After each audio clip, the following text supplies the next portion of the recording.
Olá, gente, tudo bem? Estamos aqui no Entretanto, novamente, para falar de política à luz do direito, as coisas do Brasil e do mundo, juridicamente analisadas. Dê o seu like, clique no canal, ative a sinetinha, precisamos de você. Hoje a gente vai falar das repercussões políticas da Copa do Mundo e da contusão do Neymar. Nós vamos falar da China e do mundo com mais um surto da interminável Covid. Vamos falar de Haddad, do Ministério da Fazenda e de uma possível CPI contra Alexandre de Moraes. Tudo isso, no entretanto, eu aguardo você lá. Eu não me ajoelho do politicamente correto, não, porra. O juiz não tem que entrar em pilha de mídia, que atuar fazendo justiça.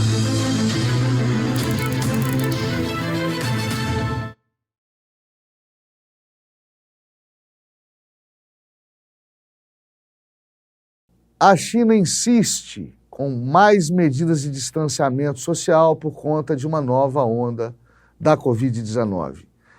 Vejam bem, o que a gente já colocou aqui para vocês, e eu repito sempre, é que a Covid veio para ficar. As pessoas vão continuar pegando Covid, como elas vão continuar pegando gripe, como elas vão continuar pegando dengue, pneumonia, sarampo, catapora, gonorreia e coisa que o valha. É você se fortalecer, tocar a vida, rezar para Deus e vida que segue, vida normal que segue. Não adianta medida de distanciamento social, ninguém suporta mais isso. A Covid, hoje, com a tecnologia, com a vacina, com a medicação, com o remédio, com o kit, a Covid hoje, ela é menos mortal que diarreia. Ela é menos mortal que diarreia. E o governo chinês, que permitiu, através de seus laboratórios, a disseminação, a propagação dessa pandemia, agora, por conta de medidas tresloucadas, políticas tresloucadas, típicas de um governo ditatorial, está bebendo do próprio veneno. Mesmo uma população acostumada a viver sob o jugo, sob a bota, sob o coturno de ditadores, mesmo uma população acostumada a viver sem poder se manifestar politicamente, manifestar ideologicamente a sua opinião, sem garantia constitucional que lhes permita, aos povos da China, que os permita manifestar a sua opinião livremente, ainda assim, a revolta é tamanha que eles vão para as ruas contra as medidas de distanciamento social novamente impostas pelo governo chinês. A população está certíssima e o governo chinês simplesmente está em descompasso com toda a lógica, todos os conhecimentos da ciência e da medicina que guiam e que conduzem o tratamento daquela que foi uma pandemia mortal, mas que hoje é uma endemia, ou seja, é uma doença que está dentro do quadro de doenças da OMS, Organização Mundial de Saúde, e por conta disso é tratada corriqueiramente através de intensificação de medidas preventivas divorciadas, distantes, distintas do distanciamento social. Ou seja, vai se cuidar, vai usar máscara, vai trabalhar, vai procurar se fortalecer, vai tomar vitamina, vai tomar kit antivírus,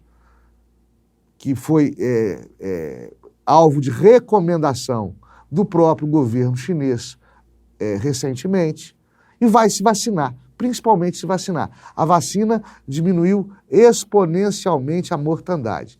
Quem ainda está preocupado com Covid, que pode matar, claro que pode matar, como gripe pode matar, como diarreia pode matar. Quem ainda está preocupado com Covid, quem ainda está ficando em casa por causa de Covid, está com um problema psiquiátrico, não pandêmico. E está na hora do governo chinês acordar.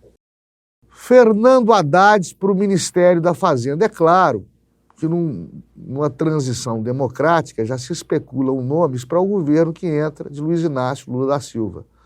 E é claro que, sendo cargo de livre nomeação do presidente, né, que sempre pode livremente nomear, a não ser que seja o presidente Bolsonaro, o único a quem se questiona os cargos de livre nomeação, o único presidente da história que é vítima de ditadura, o presidente Bolsonaro, mas enfim, não sendo ele, o trato a gente sabe que é diverso, é distinto e justamente por isso injusto. Mas é a normalidade democrática, Lula pode livremente nomear seu ministério, estão cogitando Haddad para o Ministério da Fazenda. Da cúpula do PT, eu vou dizer para vocês que Haddad talvez seja o mais preparado. Como ente, como ser político, ele é um desserviço. Ele conseguiu ser quarto colocado para a Prefeitura de São Paulo, tentando a reeleição. Ele foi um dos piores ministros da educação que a história recente do Brasil já concebeu. Mas é um homem culto, é um homem inteligente. Ao que se sabe, não há nenhum esqueleto em seu armário. Professor laureado com diversas formaturas, como se dizia antigamente, eu só não sei o que ele entende de gasto público, erário público, despesa pública para cuidar do Ministério da Fazenda. Quem viver verá. Que ele tem a sorte, eu costumo dizer, a eleição acabou, eleição de 4 em 4 anos, igual Copa do Mundo, igual Olimpíada, né? Quem é vitorioso, a gente tem que torcer para que acerte. Isso é pensar democraticamente. Isso é viver em verdadeira democracia. Por falar em Copa do Mundo, tudo atualmente no país, todos os brasileiros atualmente politizam tudo. Como dizia Tom Jobim, isso é bom, mas é uma merda. Que bom que estão politizados, mas que pena que utilizam mal a sua politização. A última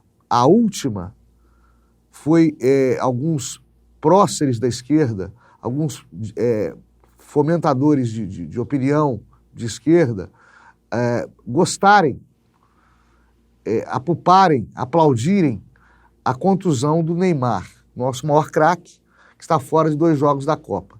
Isso porque o Neymar se manifestou politicamente por ocasião da última campanha eleitoral para presidente, apoiando a Jair Bolsonaro. Ora, que frágil a nossa democracia. Que problemática a nossa democracia. Democracia tupiniquim, democracia de bananas, democracia de quem tem complexo de vira-latas. Uma democracia em que o sujeito é alvo desse esperneio coletivo, porque se manifesta politicamente, não é só uma democracia doente, é uma democracia na UTI. Isso para os dois lados.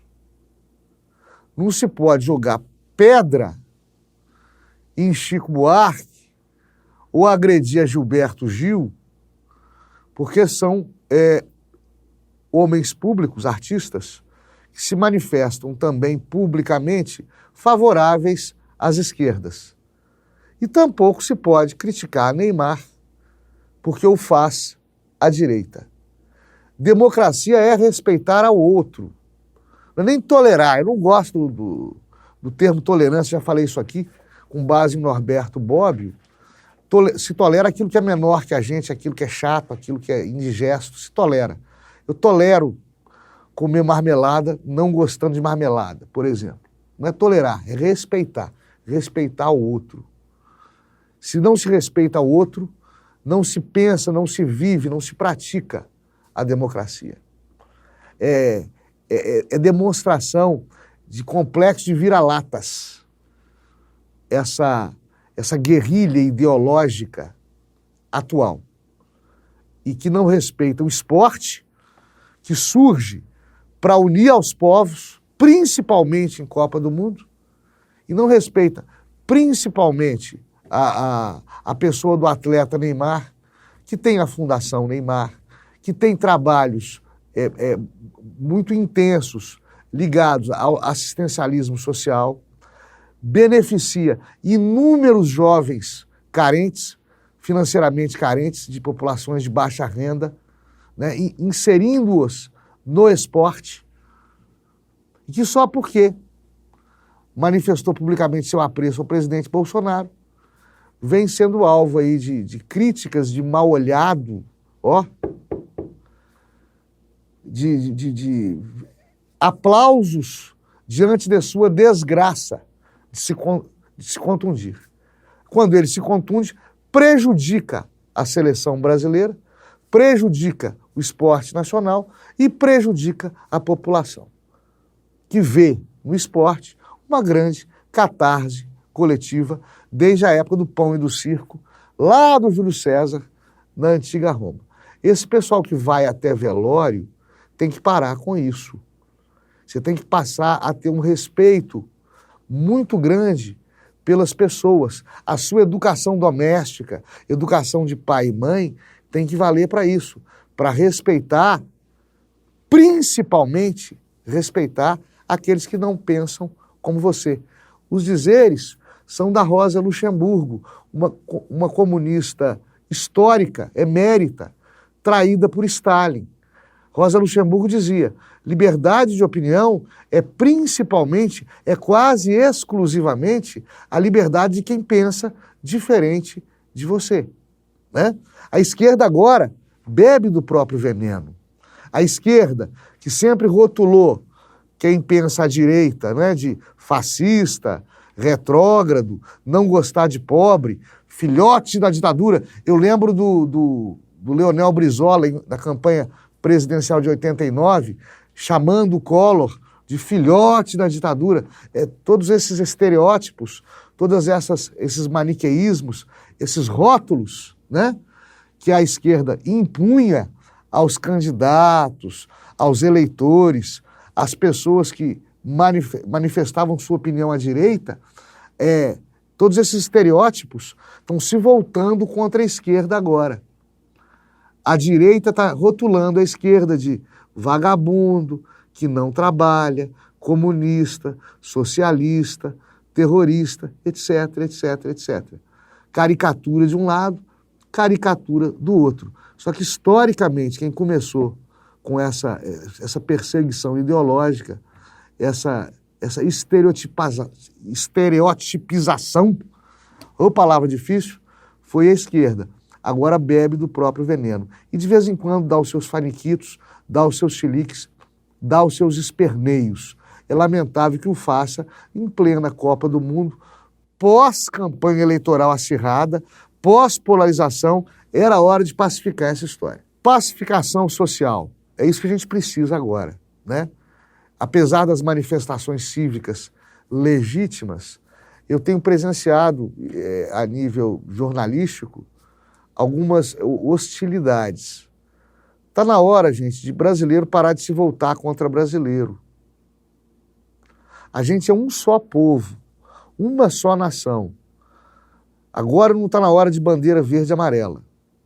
Agora não está na hora de bandeira vermelha, de foice e de martelo. Agora está na hora de bandeira branca, da paz. Agora é hora de paz. Se tiver alguma medida a ser intentada, que seja no campo jurídico, não se vai conseguir reverter resultado de urnas, legítimas ou ilegítimas, resultado de votação, questionável ou não, com estas hostilidades. O povo brasileiro agredindo ao próprio povo brasileiro. Isso é democracia de quinta categoria, como eu já disse aqui. Isso é desrespeitar a República. Quer brigar, vão brigar juridicamente no fórum, onde briga gente de bem, nos fóruns e cortes de justiça. É lá que é o terreno para as pessoas discutirem as suas razões. E não com quebra-pau, hostilidades que beiram ao terrorismo. Está na hora de disparar. Para um lado e para outro lado. E entrando no assunto de fóruns de Corte de Justiça do Brasil, estão querendo o impeachment de Alexandre de Moraes. Se vocês não sabem, é um dentre vários pedidos de impeachment contra o ministro do Supremo e um dentre inúmeros pedidos de impeachment contra Alexandre de Moraes, que parece ser o menos queridinho de todos os nossos ministros da mais alta Corte de Justiça do país. Hoje em dia, muito questionada por parte da população brasileira. O rito do impeachment, ele inicia com o pedido, pode ser pedido por qualquer pessoa, vai para a presidência do Senado Federal e, em sendo autorizada a sua tramitação pelo presidente do Senado, atualmente Rodrigo Pacheco, vai ser votada a sua admissibilidade pelos membros daquela Casa Legislativa após consultada a Comissão de Constituição e Justiça do Senado. É esse o trâmite. De qualquer jeito, o julgamento do impedimento de qualquer ente político, como o foi no caso dos recentes impeachments de presidentes da República, né? Esse julgamento de impedimento, ele é político. Ele jamais será jurídico. O embasamento jurídico é muito vazio, é muito tênue, é muito pouco sólido para que ele realmente influencie o voto dos senadores. Certo é que, admitido o processamento do pedido de impeachment, o ente político, no caso, o ministro Alexandre de Moraes, teria que ser afastado para responder ao processo junto ao Congresso Nacional, junto ao Senado da República. Eu não acredito, por mais que o ministro Alexandre de Moraes deixe a desejar no quesito popularidade, com bastante fundamento para tal depreciação, eu não acredito que o atual Senado Federal faça processar o pedido de impeachment.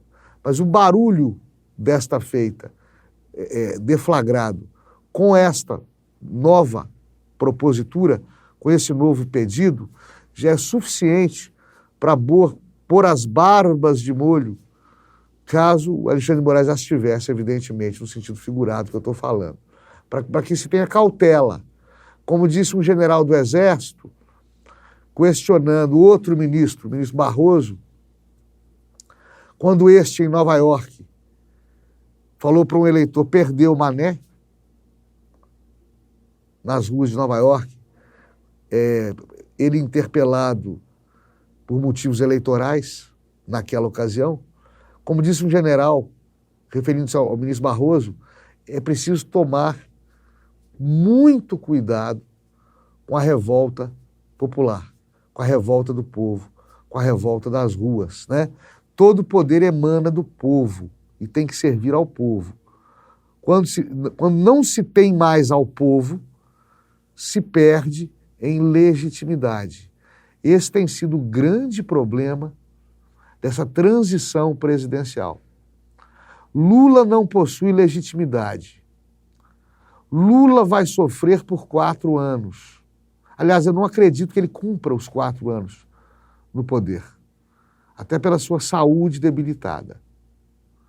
Mas, assim, o período que ele parecer presidente da República, o tempo que ele efetivamente for presidente da República, vai ser um período de sofrimento do presidente Lula e de todos nós brasileiros, porque metade da população o repudia visceralmente.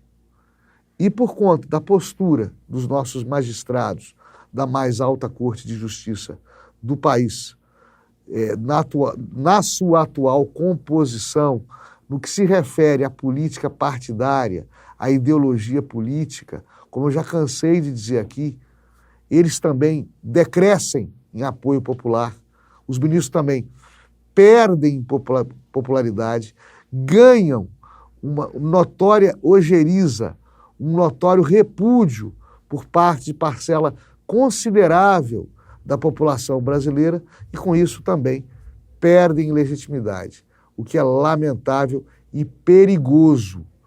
Se vocês forem analisar a história política das nações e dos povos, vocês vão observar que toda vez que houve rebelião, revolução, revolta popular, toda vez que se depuseram governos, toda vez que a população pegou em armas contra seus soberanos, foi ao fundamento de que os governos, as instituições públicas dos governos, não funcionavam a contento em benefício da população. Esse foi o argumento usado para decapitar cabeças na Revolução Francesa. E é esse argumento que viceja hoje no seio da população brasileira. Muito cuidado, Brasil. Muito cuidado, povo brasileiro. O caminho da revolução, da revolta, da rebelião é um caminho sem volta. É um caminho sem volta. Por mais que eu ombreie sentimentos e anseios com a população que vai às ruas, quando ela considera ilegítima a transição presidencial, conforme está programada para ocorrer, por mais que eu me solidarize com essa fração considerável do povo brasileiro, me parece que o remédio da revolta é um remédio mais amargo e muito pior do que a doença. Por isso, cuidado, Brasil. Fiquem todos com Deus. Até a próxima. Dê o seu like, clique na sinetinha e inscreva-se no canal.